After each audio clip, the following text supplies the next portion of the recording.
शेतकरी बांधवांनो, मी Pankaj Chaudhary रॅकॉल्ट agrotech India ह्या कंपनीकडनं बोलतोय। आज आपण डच रोजेस या पिकामध्ये न्यूट्रिबिल्ड सिलिकॉन जो ऑर्थोसिलिसिक ऍसिड आहे या प्रोडक्ट बद्दल तुम्हाला गुलाब पिकात मधलं महत्व सांगतो। या पिकामध्ये आपण डाउनी मिल्ड्यू हा जो रोग येतो याच्यासाठी आपण हे रिकमेंड करतो। आपण जर स्प्रे घेतला तर 1 ते 1.5 ml पर लिटर पाण्याला आपण स्प्रे करायचा आहे। हा स्प्रे केल्यामुळे तुमच्या पानावरती ना एक लेअर तयार होतो खालून आणि वरतून।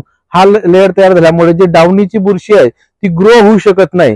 ग्रो होऊ शकल्यामुळे तुमचा डाउनी मिल्ड्यू हा त्या ठिकाणी येणार नाही, असे याचे रिझल्ट आहेत। आणि जर जमिनीतनं आपण सोडलो, पावसाळ्यामध्ये दर 15 दिवसांनी तुम्हाला 1 लिटर हे जमिनीतनं सोडायचं आहे। त्यामुळे काय फायदा होतो तर आपले जे स्टेम आहेत याच्यामध्ये ताकद येण्याचे काम हे करतात। जसं आपण पोलिओचा डोस घेतो त्यामुळे पोलिओ येत नाही किंवा आला तरी कमी प्रमाणात येतो।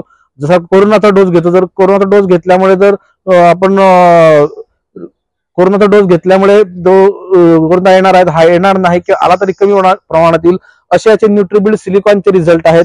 आणि मेन म्हणजे तुमच्या क्वालिटीला जी ओरिजिनल क्वालिटी त्या फुलाची हे तुम्हाला त्या ठिकाणी मिळते, असे याचे रिझल्ट आहेत। मागच्या 12 वर्षापासून शेतकरी वापरतायत, तर आपण पण नक्की वापरून बघा। अधिक माहितीसाठी संपर्काचा नंबर देतो। माझा नंबर आहे 7745888152। धन्यवाद।